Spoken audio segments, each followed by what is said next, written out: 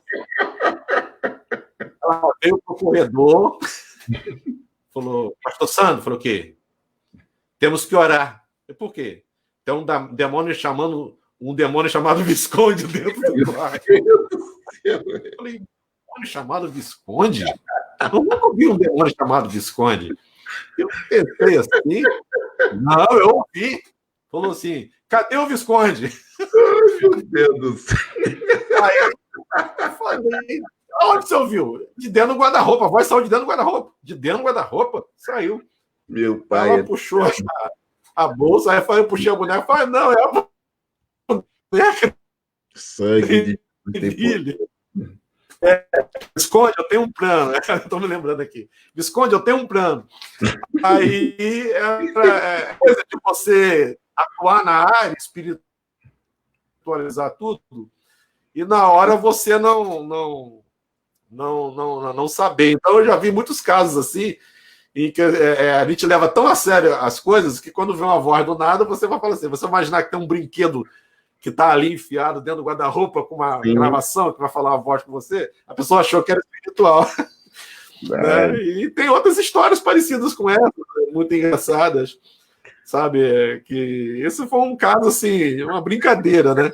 Virou uma brincadeira, mas na hora, até eu descobri que era um brinquedo que gravava, né? Foi muito engraçado, sabe? Eu sei que essas Meu coisas. Deus do céu. Eu, assim, na época da Assembleia, a gente falava muito, quando alguém estava endemoniado, a gente falava assim, fulano tá com o Alexandre no corpo, por causa daquele Alexandre da novela Viagem. Isso. Coitados dos Alexandres. Eu ficava meio assim no culto, né, que escutei pentecostal, aí eu acho que eu era evangelista, alguma coisa assim, né? Aí eu tinha um presbítero assim, eu falava, ficar de olho lá que fulano tá com o Alexandre no corpo.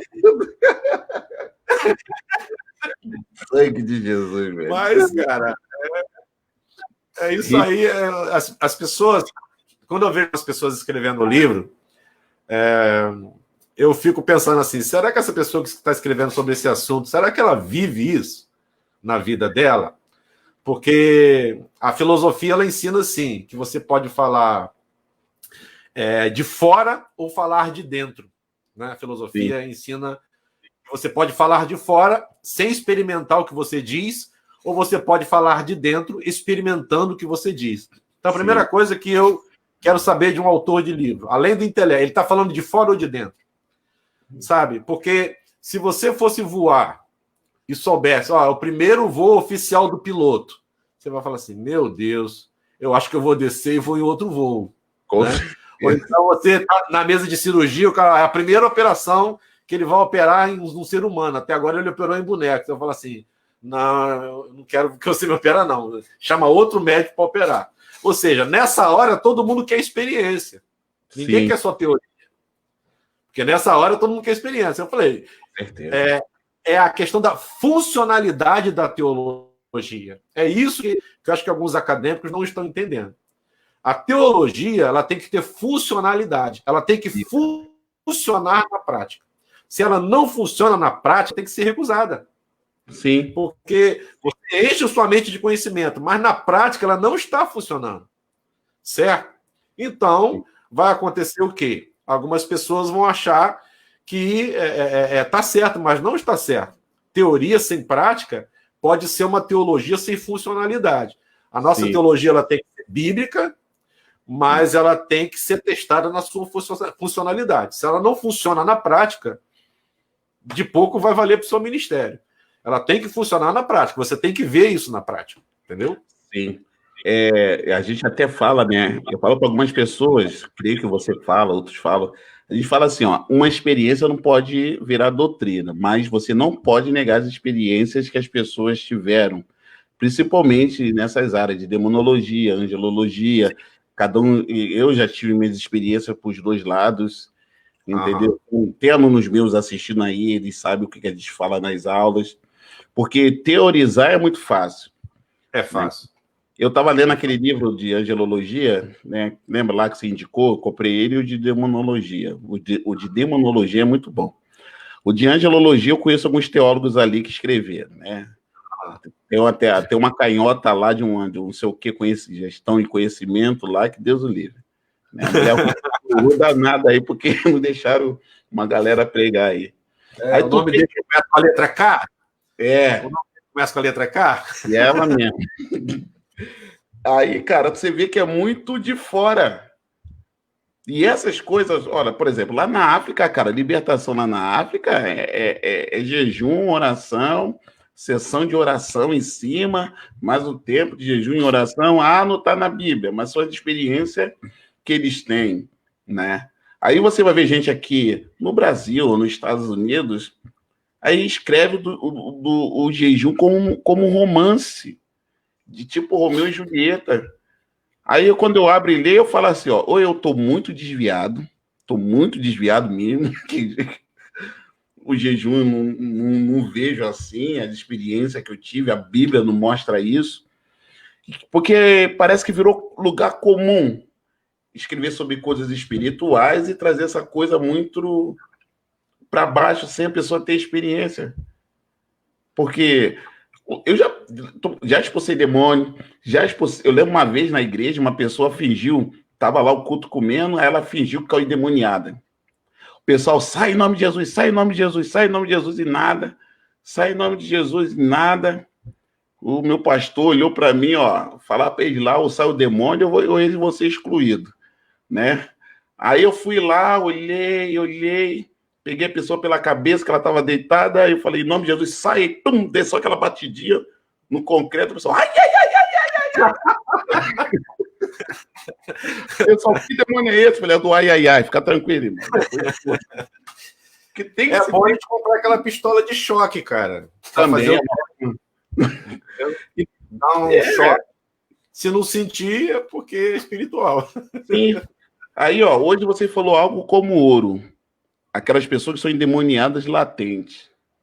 Porque as pessoas começaram a crer, não, isso aqui é um templo santo e o demônio, ele não vai entrar aqui porque o templo é muito santo, não.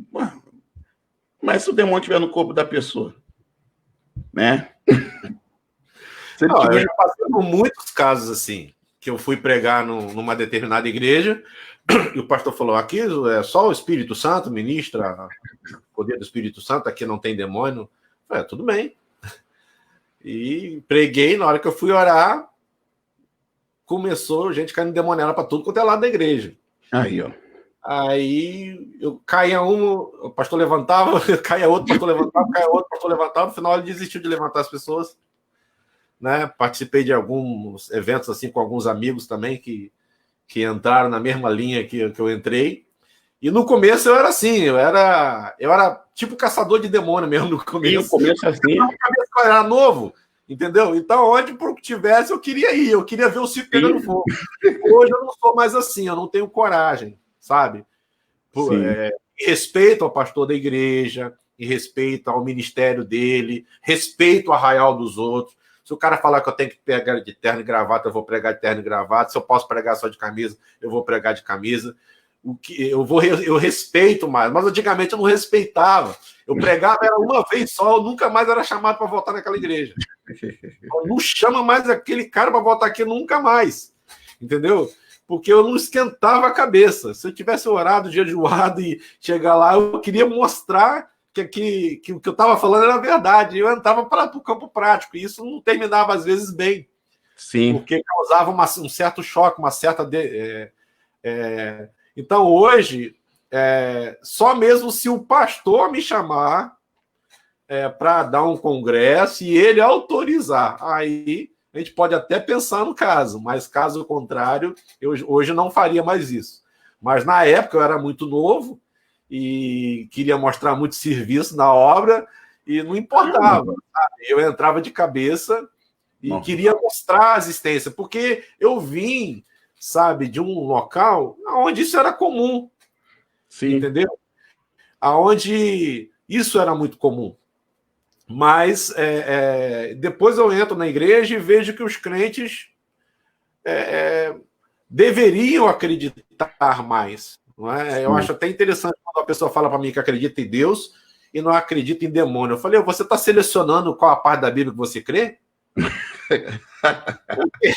É a mesma Bíblia que fala de Deus, fala dos demônios. Como é que você está crendo numa coisa e não está crendo em outra? Você, como assim? Como, sabe? Não, porque os antigos eram demônios, eram doenças internas que os antigos achavam que eram os espíritos. Você vai estudar psicologia, vai ensinar isso e tal. Não eram entidades de fato, eram doenças mentais e tal. Só que eles estão aí até hoje, sabe? Sim. E mesmo médicos, sabe que eles existem. Tem um livro antigo, eu não sei se eu ainda tenho ele por aqui, muito antigo, e esse livro, eu acho que ele está todo desfolhado. Tem um dos autores, ele foi diretor de um hospital psiquiátrico na Alemanha por 20 anos. Olha isso. Ele era médico psiquiatra e cuidou de um hospital psiquiátrico na Alemanha por 20 anos. Então, nesse livro, ele identificou pessoas que, de fato, tinham problemas mentais e pessoas que tinham problemas espirituais. E ele fala nesse livro, narrando exatamente isso. Só que esse livro era editado pela editora Betânia e não edita mais esse livro. Né? A Betânia tem esse problema, né? Livro mudou, ela para de editar. Não é editado mais, esse livro não é editado mais. Deixa eu ver se eu acho aqui. Eu acho que tem a capa dele. Ah, tá aqui. Não é editado mais. Tem a capa dele. Esse aqui, ó. Opa! Curte. É um livro que não é editado mais, está todo desfolhado, ó, não é editado mais. Sim. Esse livro é uma pena não existir mais esse livro em português. Porque muito crente deveria ler esse livro. Uhum. É uma pena. Porque aqui você não vai poder negar. Um era teólogo, mas o outro é médico. 20 anos cuidando de um hospital psiquiátrico. Sim. Então, ele vai falar aqui exatamente quando um problema é alucinação, quando não é alucinação, Sim. quando o problema é esquizofrênico, quando não é esquizofrênico. Ele vai trazer todo um plano de fundo, mostrar, porque o cara tinha experiência das duas áreas. O cara tanto conhecia teologia e alemão ainda por cima. Hein? Não, é teólogo alemão que acredita em demônio e expulsa demônio. É uma coisa... Então, o livro é bom. Qual é? Teólogo alemão que crê em demônio e expulsa demônio, o livro tem que ser muito bom, né? Bom. E o livro é muito bom. É uma pena que não publica mais, sabe? Não vende muito. Então, o livro é muito bom. Então, achar livros assim, de pessoas que têm teoria e prática, é muito difícil, mas são os livros que eu recomendo. Sobre esse assunto, eu recomendo mais quem tem a teoria e a prática. Quem tem só a teoria pode te ajudar em alguma coisa, mas para atuar na área não pode te ajudar muito, não. Maravilha, pastor Sandro, maravilha. Irmãos, já estamos com 1 hora de live, nós vamos ver aí para, né, pastor Sandro tiver uma palavra para liberar aí, para a gente poder orar, né? Papo de alto nível, irmão. Isso aí para você ver como é, para vocês que estão nos acompanhando, para você ver que o mundo acadêmico não é só aquele lelele, lá, não. O mundo acadêmico, ele é muito bom. Eu uma live com essa ideia de trazer mais o mundo prático, sabe? O dia a dia. Não é para a gente ficar vendo demônio em tudo quanto é lugar, mas se a Bíblia diz que eles existem, nós temos que acreditar que eles existem. Sim. Se a Bíblia diz que existe uma guerra espiritual, nós temos que acreditar que existe uma guerra espiritual. É isso, sabe? Aí. E reconhecer o poder do nosso Deus, mas estarmos orientando, debaixo dessa orientação bíblica. É isso, viver esse evangelho, porque Jesus nos mandou pregar o evangelho do reino. Isso. E ele falou 3 coisas, né? Ele fala 3 coisas, né? Ele fala, prega o evangelho do reino, cure os enfermos e expulsa os demônios. É isso aí. Ele só falou isso para os apóstolos. Então, se isso não é importante, nós estamos cumprindo com 1/3 do evangelho. Sim, as pregando pessoas, o evangelho. Elas, eu Entendeu? vejo... As outras 2 coisas que Jesus mandou fazer, nós não estamos fazendo. Sim. Entendeu?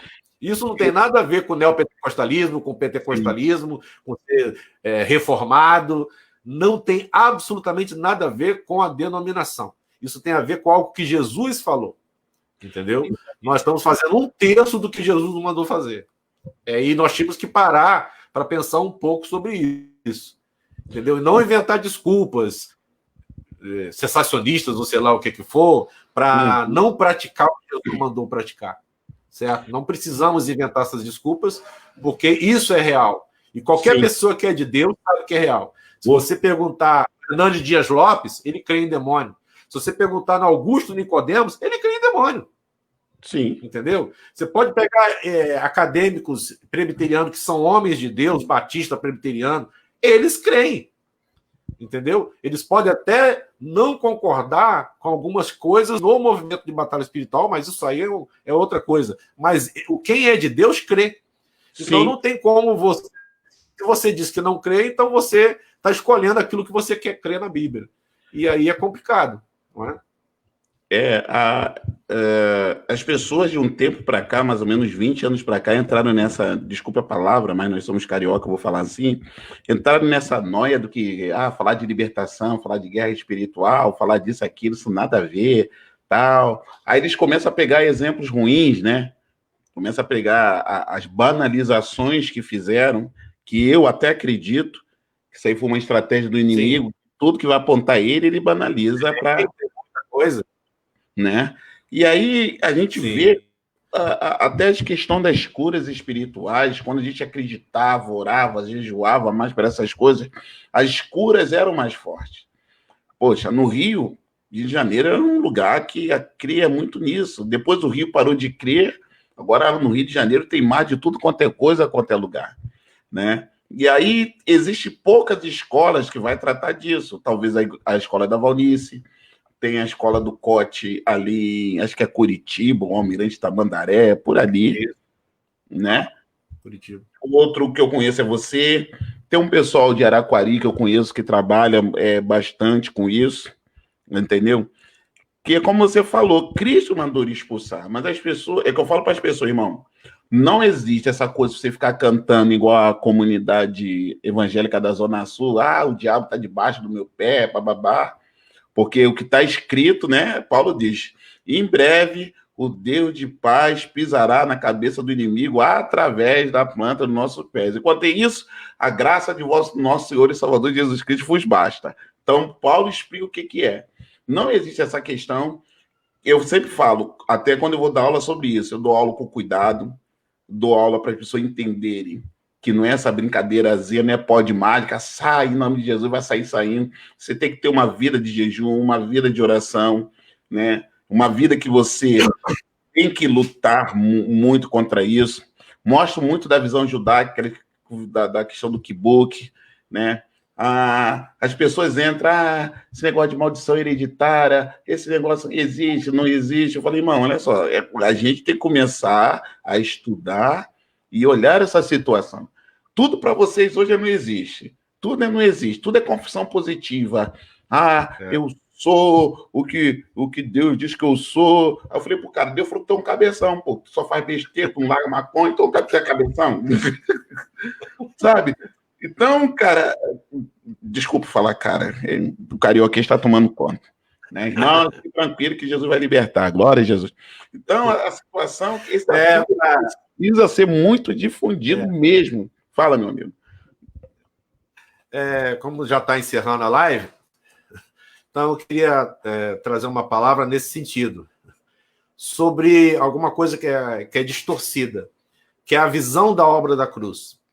E às vezes quem milita na batalha espiritual com seriedade é muito atacado por causa da visão que nós temos. Então existe a visão tradicional, que é chamada de automática ou imediatista. Você crê em Jesus, automaticamente, imediatamente, todos os benefícios da cruz do Calvário são imputados sobre você. Essa é uma visão tradicional. E a obra de Cristo é plena e suficiente, não existe mais nada a acrescentar a essa obra. Isso é ponto. Mas existe uma segunda visão que também crê que a obra de Cristo é plena e suficiente e que não tem mais nada a acrescentar, porém, crê que a obra de Cristo na cruz ela é processual, gradativa, e não imediatamente automática. Mas cremos que a obra de Cristo é plena e suficiente.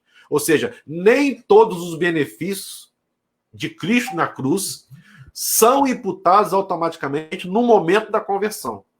Pode até acontecer e acontece com algumas pessoas. Automaticamente elas recebem tudo de uma vez só. Mas nós temos visto na prática, e aí que entra a questão da funcionalidade da teologia, que isso não é imputado em todos. As pessoas aceitam Jesus, são salvas, ou Jesus as aceita, depende do ponto de vista, são salvas, mas ainda ficam algumas coisas do passado na vida dessas pessoas que elas precisam da ajuda de outras pessoas para ajudá-las. Então, isso eu vejo na prática. Alguém pode dizer assim, não, mas então a pessoa não aceitou Jesus de verdade. Bom, a Bíblia diz que aquele que invocar o nome de Deus será salvo. Então, ela invocou o nome do Senhor. Então, ela fez o que a Bíblia mandou ela fazer. Você está dizendo que ela não é salva, mas a Bíblia diz que ela é salva quando ela invoca. Então, ela foi salva. Eu tenho que partir do ponto de vista que ela foi salva. Então, algumas pessoas precisam entender isso. Nós entendemos assim, porque tem gente que chega perto de mim e fala assim, não, porque não existe isso, porque em Gálatas 13:30, ou 3:30, não me lembro, está escrito que Jesus nos resgatou da maldição da lei. Eu falei, ótimo. Então, vamos embora todo mundo para cá, não vamos fazer culto, não. Foi por quê? Porque está escrito também em Efésios 1 que nós já fomos, ele já nos abençoou com toda a sorte de bênçãos espirituais nas regiões celestiais. Não precisamos orar, não precisamos jejuar, não precisamos ouvir pregação, não precisa nem da bênção apostólica. Ele já nos abençoou com toda a sorte de bênçãos espirituais. Então, tem alguns verbos que Paulo adora usar no tempo auristo. Isso. Grego, tem alguns verbos que Paulo chamou, predestinou, glorificou, resgatou. Paulo gosta muito desse ou, sabe? Desses verbos do auristo. E eles, na verdade, são verbos atemporais. Né? Na verdade, eles são traduzidos como um dos 4 verbos gregos no passado, mas são verbos atemporais na realidade. Se você analisar para mim, por exemplo, Paulo fala que ele me chamou, ele me predestinou, e que nós já estamos glorificados. Falei, como? Nós nem ressuscitamos ainda. Mas está escrito lá que nós já fomos glorificados. Entendeu? Que nós já estamos assentados reinando com Cristo. Então, como que Paulo joga no passado uma coisa que ainda vai acontecer no futuro? Porque o verbo ele é atemporal. Ele está falando de uma obra completa, mas que no tempo vai ter o seu lugar definido. Sim. Entendeu? É um verbo muito difícil de se entender no grego, que quem estuda grego sabe o que eu estou falando. Você deve estar sabendo o que eu estou falando, porque você estuda línguas também. Então, os verbos no auristo são complicadíssimos de se entender por causa disso. Eles são traduzidos no passado, na maioria da esmagadora das vezes, algumas vezes se referindo a uma obra completa, e todos esses verbos estão no auristo. Levou nossas enfermidades, carregou com nossas doenças, e aí resgatou. Então, eu não posso usar 2 pesos e 2 medidas. Se eu interpreto de uma forma em Gálatas 3:13, né, eu tenho que interpretar da mesma forma em Efésios 1:3, né, abençoou. E nós temos que, então, nos considerar plenamente abençoados. Não precisamos de ir em igreja, não precisamos de orar, não precisamos de jejuar, não precisamos de bênção apostólica, porque eu já estou abençoado, eu já sou crente, já estou abençoado. Vai eu interpretar no pé da letra Efésios 1, 2, 3. Né? E aí eles querem que eu interprete no pé da letra Gálatas 3:13, mas Efésios 1 não posso interpretar no pé da letra. Então, tinha até uma versão, que é a Almeida Revista Atualizada, que traduzia diferente, nos tem abençoado, mas a nova Almeida Atualizada corrigiu, né, porque está errado, e colocou abençoou, igual a Almeida Corrigida, NVI, todas traduzem abençoou, porque essa é a tradução correta. Você tem que traduzir como se algo já tivesse acontecido, ainda que não tenha acontecido ainda.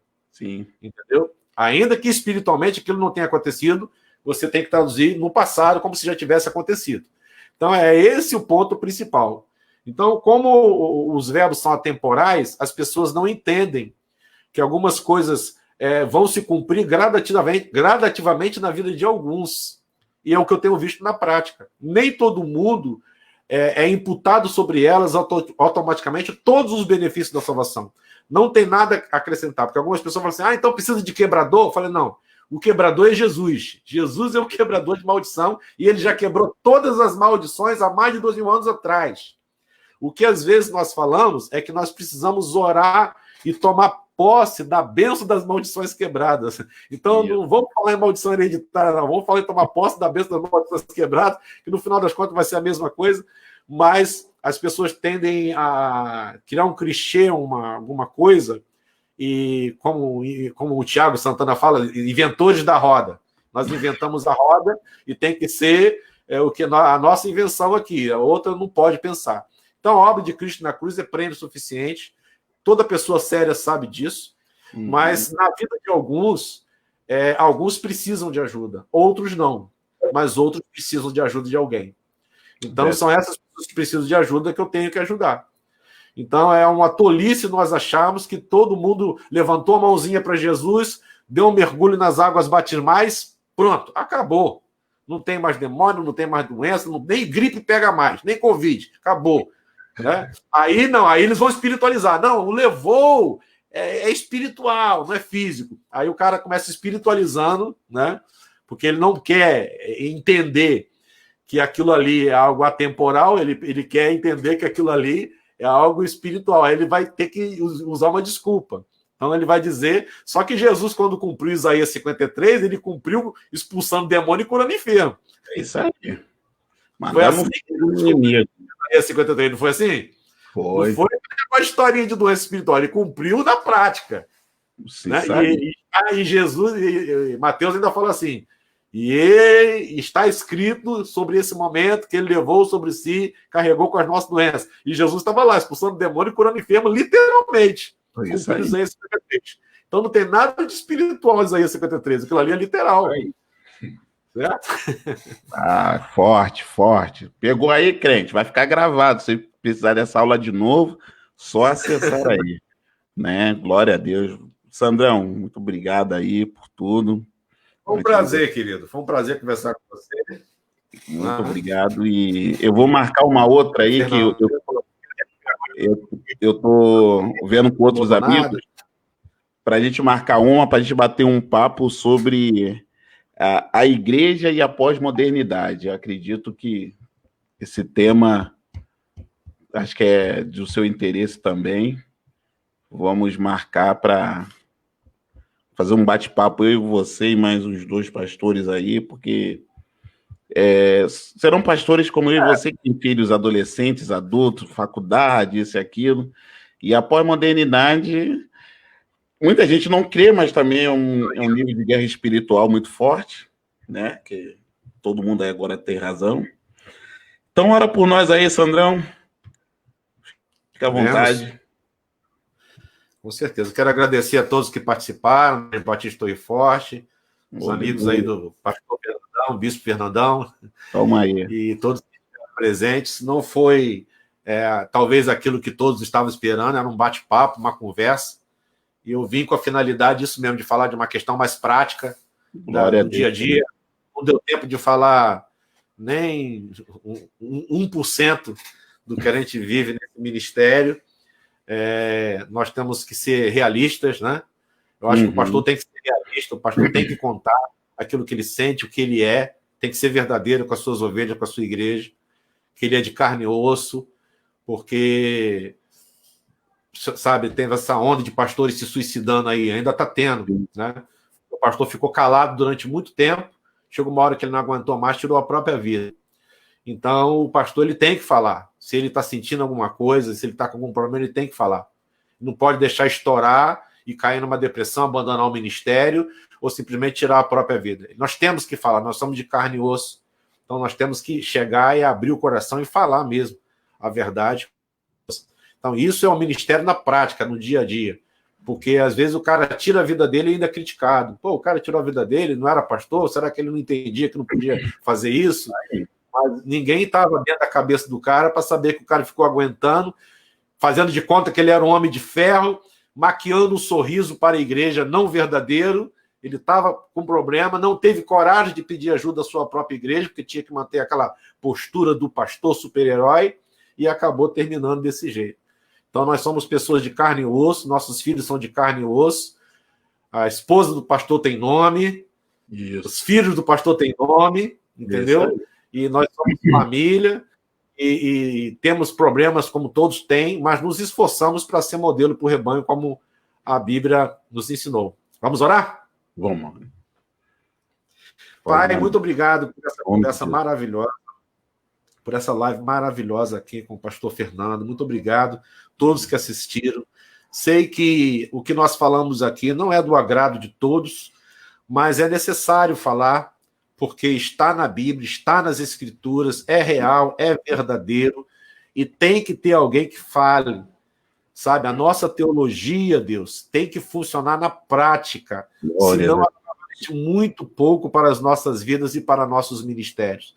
Muito obrigado, Pai, por essa oportunidade de estar com um homem de Deus que estuda as Escrituras, estuda outros idiomas com profundidade, mas crê no teu poder, crê que tu és um Deus vivo, crê no ministério, sabe, de libertação, de batalha espiritual, crê em todas as questões práticas que nós vivemos no dia a dia e que as pessoas de fato precisam num país como o nosso, com tanta idolatria, com tanto satanismo, com tanta magia negra, e essas pessoas precisam da ajuda de alguém. Muito obrigado por todas as minhas ovelhas, as ovelhas do pastor Fernando, seus discípulos que participaram aqui, os amigos do Face que estão presentes no nosso Face, que participaram. Abençoe a todos. Tu és o Deus de perto, o Deus de longe, que o Senhor possa estar agora não deixando faltar nada nas nossas despensas, na nossa geladeira. O Senhor, nós queremos te agradecer pelo ar que nós respiramos, pela roupa que nos veste, pela casa onde nós moramos, pela tua misericórdia que se renova a cada dia. É o que eu oro em nome de Jesus. Amém. Amém, amém. Pai, em nome de Jesus, nós queremos estar orando pelo Sandro, pela família dele, pela Igreja Batista Torre Forte, Senhor amado, para que haja o seu crescimento, o seu recurso, que o Senhor dê vitória a ele nas demandas, nas lutas, qual não preciso falar aqui, mas o Senhor sabe, e ele sabe quais são. Entra, Senhor amado e santo, com as suas mãos de graça, favor e misericórdia na vida do seu filho, na vida das meninas, Senhor amado, em nome de Jesus, e de toda a família, da esposa, em nome de Jesus, Senhor amado, que o Senhor envie as suas hierarquias mais poderosas para estar pelejando por ele, pelo povo da Igreja Batista Torre Forte. Em nome de Jesus, prepara o melhor, prepara o mestrado ano que vem, Senhor amado, levanta alguém, ou prepare uma bolsa, o Senhor sabe como agir. Então, envia a bênção, a vitória, toma a mãe dele nas suas mãos, pai, se estiver vivo, toda a parentela. Assim nós oramos e agradecemos, Pai, em nome de Jesus. Amém e amém. Sandrão, bora aqui no coração, meu amigo. Tamo junto. Amém. Foi um prazer. Maravilha. Tamo junto. Um abraço. Pai. Ótimo. Um abraço. Amém, meus queridos. Esse aí foi o Bispo Sandro, nosso amigo. Quero agradecer a Deus pela vida da Dona Mara, Dona Tânia, que chegaram aqui, do Adailton, Nádia, de todos os que estiveram aqui conosco nessa noite. Muito obrigado. O bispo do o Face do pastor Sandro, Sandro Oliveira, né? E tem um Face, se não estou enganado, da Igreja Batista Torre Forte, se você se interessa sobre essas questões de guerra espiritual, como eu me interesso, outros se interessam, dá uma passadinha lá. Amém? E quero agradecer a Deus por vocês que entraram aqui, participaram, vou estar orando por vocês, tá bom? Vou conversar com o pastor Wendel, para ver se sexta-feira agora ou na outra a gente faz uma live com ele, mas sexta-feira que vem vai ter de novo aí o Sextou com o Pastor. Veio outros projetos aí, através de podcast, através do YouTube, onde nós vamos estar aí. Tá bom, meus queridos? Que o Senhor te abençoe e te guarde, que o Senhor resplandeça o rosto dele sobre ti, e que o Senhor tenha misericórdia de ti e te dê a paz. Shalom e seja abençoado. Tchau.